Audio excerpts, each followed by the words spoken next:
Hey guys, I'm going to do a quick lesson on playing the slide. Getting started with the slide. Here's a crash course of 5 things you could do to get you rocking on this thing. You'll be able to say a lot with just these 5 tips I'm going to give you right now. First thing, the 2nd, 3rd, and 4th string make a major chord by themselves. It's an inverted major chord. So you have a G chord just with your open strings. You can use that on the 12th fret. So put your slide right across the fret, on top of it, not behind it like you're playing it. Put your slide right up on top of that. And your first tip is to stop all vibrations on this side of the slide. A lot of guys play like this. It just is not as consistent, and it has a very different sound. If you stop the sound behind the slide over here, muting, it's much more consistent and just rings so much better. So there's your first tip. Play a major chord on 2, 3, and 4. In this case, I'm playing a G. And stop the sound behind the slide over here. Okay, next tip. You got a lick. You got the minor 3rd on the 2nd string. Move in from a half step below. So you got a lick just by moving that one note a half step up. So that's G. Let's do it in C.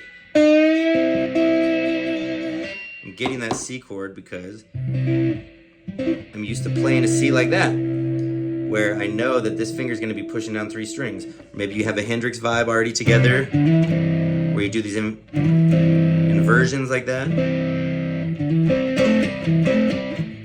See, all that is just, everything I'm playing has strings 2, 3, and 4 pushed down on 5. It's giving me my C chord. Here's a D. So now you got 3 chords you can play your blues.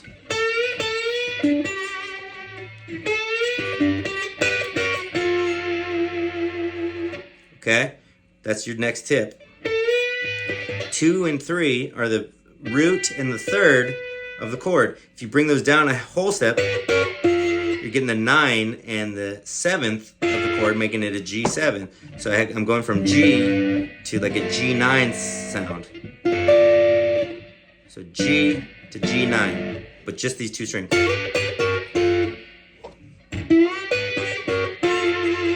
Very useful here.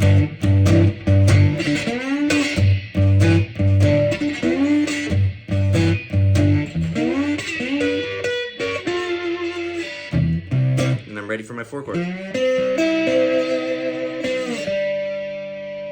Cool. Next tip. Let's do a blues scale in this kind of different position than most people play it. Most people go down here, it would look like this. But we're going to play it like this.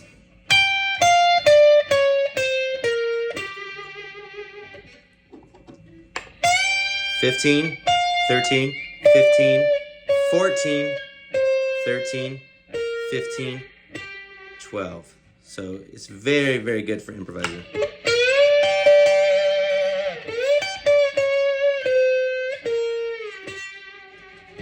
Combine that with this chord, you'll be really kicking ass already. Now I'm gonna just abandon and come here. Very nice. You'll get a lot out of that, just doing that. Okay, next tip. You got a G here. That's in your minor pentatonic scale. And you got a C, B flat, and G. Those are all in your minor pentatonic scale. So you can... It's a very fun one. You can lead from the flat 7, 3rd fret on the 4th string, up to a G, and then play the opener. Maybe just play a lick, both notes together. It's even the bad of the bone.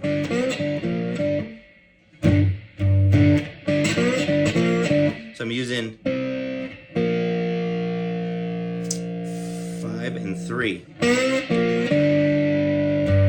Of course, that's not going to work in other keys.